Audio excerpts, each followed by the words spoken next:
So this Devo today in the series called the Escort is called the front seat. Do you remember when your kids argued over who got to sit in the front seat when you were driving somewhere?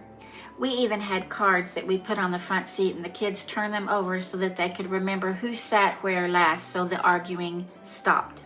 There's something about sitting in the front seat that's more fun than the back. And it's because it makes you feel special. You're up front, you can see what's ahead, and you're sitting next to the driver, and why wouldn't the kids want the front seat?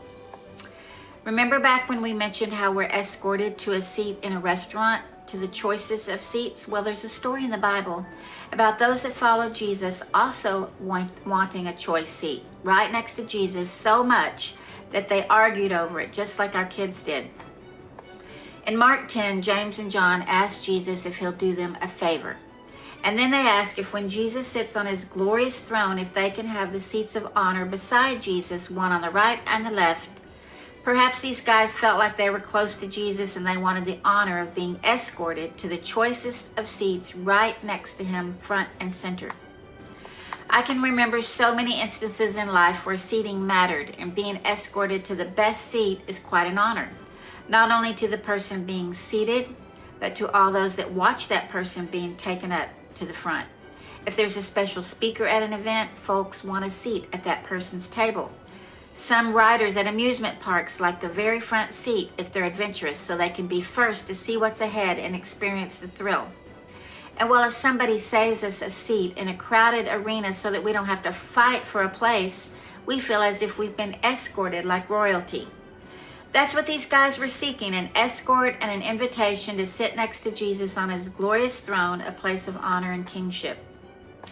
What Jesus then replied to them was an invitation to be escorted somewhere different altogether.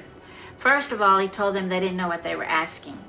They thought to be escorted to the seat on the right and left of Jesus would elevate their status and make others honor them and give them special perks because of their position.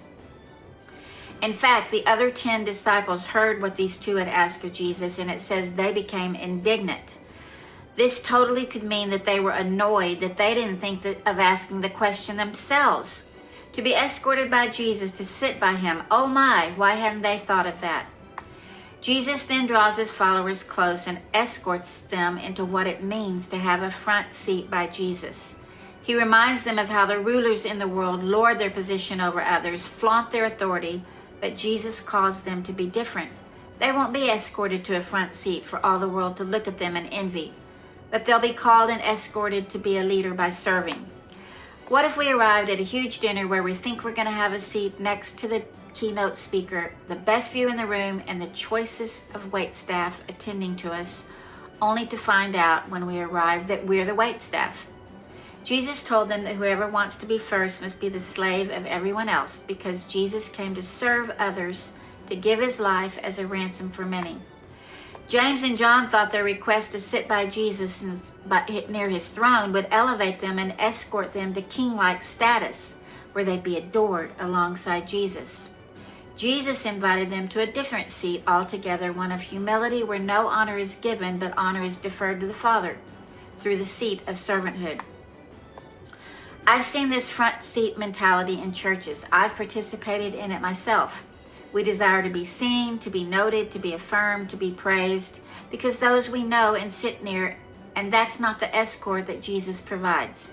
He often leads us into ministries where we aren't seen. No one thanks us. It's hard work and long hours, and there's no honor to be found except the honor of knowing that we obeyed and loved the Lord.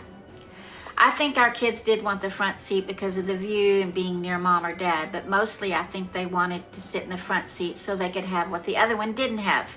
It was like winning and their sibling lost and had to sit behind them.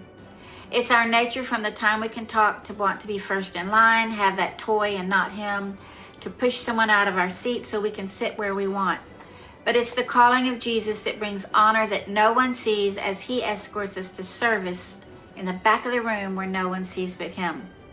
If you're serving or giving and you wish someone would notice and offer you a front seat, be at rest and know that the choicest of seats is to be last and not first.